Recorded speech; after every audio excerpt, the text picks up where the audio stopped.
All right. Hello. We are back on my office floor. I just did a scripted video for my top 7 fiction books of 2023. And now I'm kind of going back to my unscripted style just because these are Christian books and I didn't really know how to explain them very well in writing. So I thought I would just kind of talk you through them as I go. Because they are Christian, they are all theology based, except for a couple of the horse books, but that is still okay. So if that's not your thing, that's fine. I just wanted to give you the warning at the forefront. So I'm going to walk through 1, 2, 3, 4, 5, 6, 7, 8, 9 books that were my favorite, and they're just in alphabetical order. So without further ado, let's just get started. So the first book I pulled is a Crossway short classic, and basically what that means is it is a sermon that they bound into a little tiny book. It's one of the more famous sermons from I don't remember when it was from, but it's called The Expulsive Power of a New Affection by Thomas Chalmers. And basically the argument in this sermon that he made is that the only way to kill your idols is to grow your affection for Christ. And once you grow your affection for Christ, you will start to see that those things that you relied on so heavily don't matter as much. And you can kind of start to just kill your idols, essentially. I really liked this. I thought it was really good. I liked that it was short and that the margins were big enough for me to like take notes in and to put flags in. It was really good. And I have The Emotional Life of Our Lord upstairs. That's by B.B. Warfield, and it's about the same size, which I'm excited to read in 2024. The next book that I have is called Joey. It is by Jennifer Marshall Bleakley. And it's funny because I started volunteering at a horse barn this year called Hope Reigns. And Hope Reigns is the barn that this book is about. A few years before I started volunteering there, they had this horse called Joey. And if you probably don't know much about Hope Reigns unless you're from North Carolina, but Hope Reigns basically uses equine centered partnerships with kids who've gone through trauma to help them find real hope and healing. And all of the horses at Hope Reigns are rescued. So we have a few horses there they're from kill pens. We have a couple of horses there that were abused pretty badly, neglected very badly. We have some that work from loving homes that they just couldn't keep anymore, who were donated, and they just all kind of have very different stories, and that helps kids who've gone through trauma connect really well with the animal and like start to feel seen. But this book in particular is about a horse that they had named Joey. And Joey was one of the first horses at the program, and he was blind, and they adopted him after he was basically left for dead. And this is just his story, and it's about just the people of Hope Reigns and the barn at Hope Reigns, and there's some stories about a couple of the kids who've gone through the Hope Reigns program. And also it's really funny because there are horses mentioned in here. Actually, let me find the picture. Spirit is in here. There are a couple of horses. Let's see. Not Joey, not Speckles. Let me find it. Sorry, I'm doing this one-handed. Oh no, where is it? I thought there was a picture of Spirit in here. Oh yeah, so this horse right here, Spirit, he is one of my homies. Like I love Spirit. So it felt kind of like being friends with a celebrity in a way, because the horses mentioned in this book, there's a few of them who are still there. Like Dietz is there, Spirit is there. Yeah, so it was really, really cool to read about Joey. And also this helped me kind of start to confirm a calling that I feel like the Lord has on my life. The third one is this chunky thing by Tim Keller called Walking with God Through Pain and Suffering.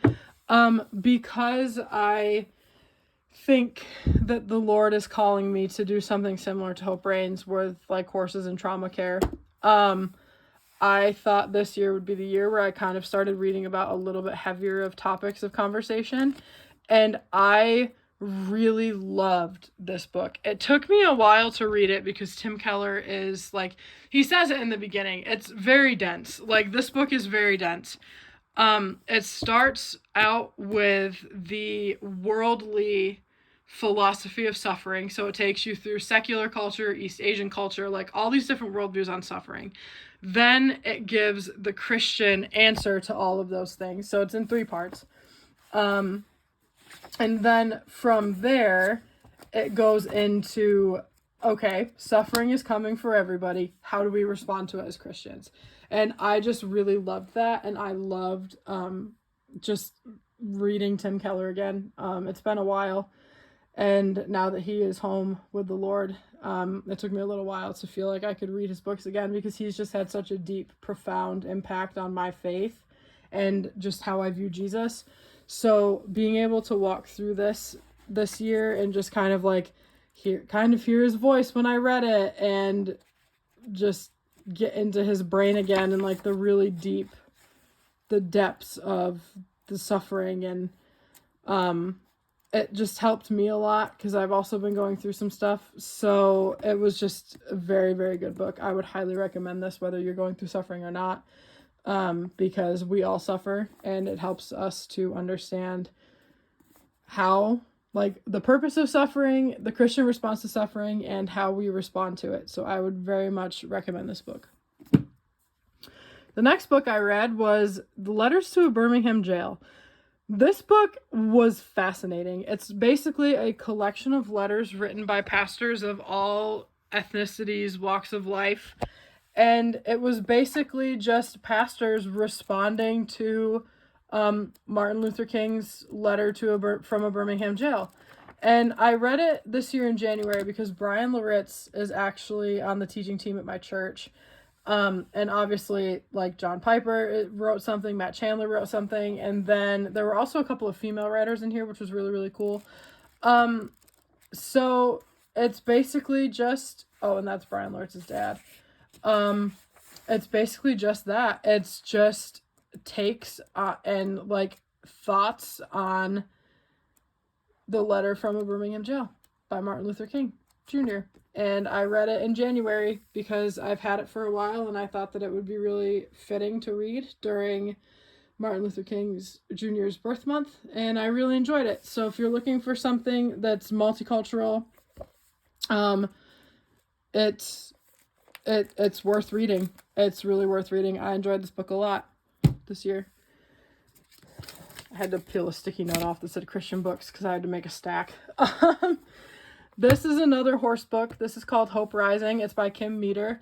The woman who runs Hope Reigns from this book, Kim Charette, she said part of what made her realize that she wanted to do this for a life career, and like a ministry, was reading this book, Hope Rising.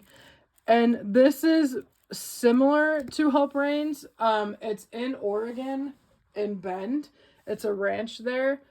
And they do similar things. They just don't do like consistent session one-on-one with kids. They kind of just give people what, like, people can show up and just whatever they need, like they can offer it there. This book was great because it's about horses helping people heal. And I'm a firm believer in the human-horse connection, and that horses are healers. So it was really fun to read this. I read it every day during my quiet time, and I think I cried like 4 different times because it was just so good. But yeah, this was really good. I recommend this one as well. This one I read a little bit earlier in the year. I don't remember what made me read it. I think part of it is because I wanted to just read J.I. Packer, because he is one of those iconic names that you hear in the Christian circle. This is Evangelism and the Sovereignty of God, and as you can see, page flagged, marked it up, and this is exactly what the title says. It goes through evangelism, and what that means, like, for us as believers, and how we can live that out. And basically, to sum it up, it's perfect on the back. If God is in control of everything, can Christians sit back and not bother to evangelize? Or does active evangelism imply that God is not really sovereign at all? So this is kind of just the argument that, like, God is in control. He knows everyone's destination. He knows what's going to go down and how the end days are going to happen. So if God knows everything, can we just sit back and do nothing? And the argument that J.I. Packer makes is no, because it is like our call as a believer. So I really enjoyed this book. I obviously marked it up quite a bit, wrote some thoughts on some sticky notes like this one. It says, it's just a simplified version of the gospel, which is God created man, man rejected God, God sent Jesus, Jesus preached salvation, Jesus was killed for our sins, Jesus rose again. And then it says, this means that man repented and believed and the kingdom is here. So that is just the simplified version of the gospel. And it, like, there was like a little thing on there too that said cradle, cross, crown. This book, it was another one I wanted to read. It's called A Long Obedience in the Same Direction. And basically it's just about discipleship and how the Christian life is exactly this. It's a long obedience in the same direction. Like, you're working towards being sanctified and looking like Jesus. So that requires that you're going to have a long obedience and to that end. And also just like how discipleship takes time. And like in our society, we want things like right away. But discipleship and growing in Jesus and sanctification is a lifelong process that you like, so you have to be patient and you have to be okay with waiting on the Lord. I also really like this book. It was really good. And he was also one of those writers that people just kind of talk about in the Christian circle. So I gave him a shot this year and I'm glad I did because it was great.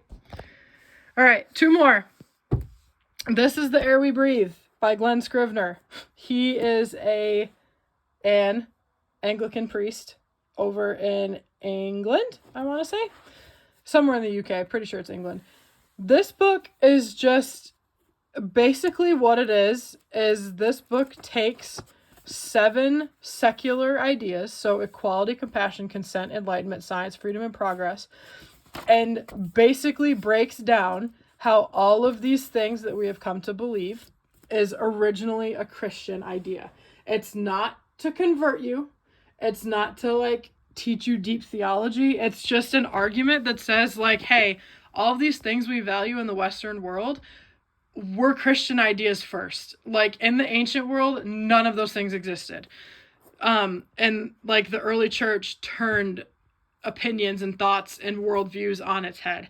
And I really enjoyed this book a lot. I respected it a lot. And I thought what he was trying to do was really good. And it wasn't like a super deep, theologically rich, historically rich text like Dominion by Tom Holland. Dominion by Tom Holland is like 700 pages long. And that just goes through like the Christian, like how the Christian movement revolutionized the world. But I really liked this book. It was worth reading, and it's basically just a sociology book about Christianity, and I loved it. I thought it was great.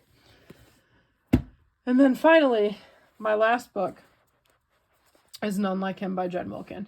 I love Jen Wilkin's teaching. I think she's one of the more gifted Bible teachers that we have. Like female Bible teachers specifically, I would put her up there with, well, I mean, my opinion doesn't matter because if you're teaching the Bible, you're doing what you're supposed to be doing anyway. But this basically walked through the 10 attributes of God and how he's different than us. And what I really, really liked about this book, which I didn't know was a thing, but like at the end of every chapter, she put discussion questions. And I thought that was really, really cool because it helped me go deeper in the text. It helped me feel more convicted. It helped me understand what I was reading more. And I really appreciated that. But basically, this just goes through God. Let me see if there's like a chapter. Yeah, right here. So it's about God being infinite, incomprehensible, self-existent, self-sufficient, eternal, immutable, omnipresent, omniscient, and then omnipotent, omnipotent, that's not how you say that, omnipotent, and then sovereign. And this is like how he is different than us, where she also has one called In His Image that's kind of like a partner to this book, where it talks about how like 10 attributes that we have, but how God has, that we have that God has, but how God is set apart from us while also having those things. So I really liked it. I have just been reading a lot of books this year and I really love it. And I hope that you are having a good day or night, and I will talk to you soon. Bye.